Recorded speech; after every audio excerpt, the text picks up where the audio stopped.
C'est un projet emblématique de l'année Grenoble, capitale verte de l'Europe, le bivouac à la Bastille. Une expérience inédite proposée par la mission montagne de la ville de Grenoble sur ce site qui surplombe l'agglomération. De mai à septembre, des gardiens de refuge se relaieront tous les soirs, sauf le dimanche, pour faire vivre au grand public l'aventure d'une nuit en montagne. 4 cabanes pourront loger une douzaine de personnes et c'est là, au sous-sol de l'École nationale d'architecture de Grenoble, qu'elle se prépare. On a travaillé sur la qualité et l'ergonomie spatiale intérieure dans une logique où nos étudiants peuvent non seulement dessiner des objets qu'ils imaginent, mais aussi les fabriquer, les monter, les installer, et en observer l'usage par d'autres qu'eux-mêmes. C'est un processus assez extraordinaire pour eux. À l'aide d'outils numériques, ils ont tout fait, de la conception à la fabrication. Vues de l'extérieur, les cabanes se présenteront comme des formes géométriques à facettes, couvertes de métal prélaqué. L'intérieur, lui, à une exception près, est fait de bois, ici tout en ligne courbe.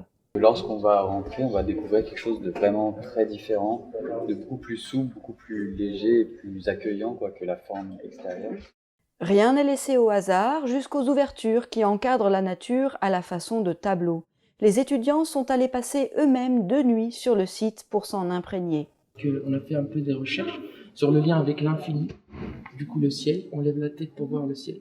Le lointain, le paysage, avec des cadrages que nous avons vers des patrimoines spécifiques. On veut voir Belle Donne, on veut voir tel ou tel pic, mais aussi le plus proche, voir un petit peu des insectes, des créatures sur le gazon et tout ça. Les cabanes offriront des capacités d'accueil variables de 2 à 5 personnes pour celles-ci. Les lits sont aussi réfléchis pour que chaque visiteur entre eux ait une vue l'un sur l'autre, pour vraiment créer cette idée de refuge, de vision l'une sur l'autre, pour créer les histoires, pour que les histoires puissent se raconter entre elles. Moi, le camping, c'est la nature, c'est le vent de fraîcheur, mais c'est surtout les gens avec qui on va faire du camping. Je trouve que le fait d'être offline, comme on dit, qui veut dire sans son téléphone, sans réseau, sans rien, ça fait vraiment en sorte qu'on puisse passer du temps de qualité avec nos proches.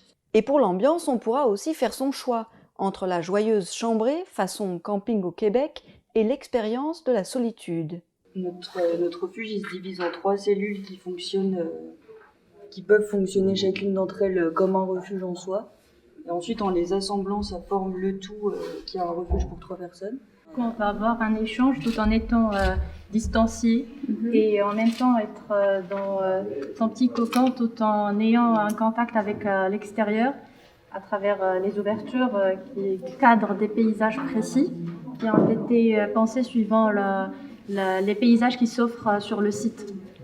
Rendez-vous donc à partir du mois de mai à la Bastille. D'ici là, pour en savoir plus sur ce bivouac inédit, une adresse greengrenoble2022.eu.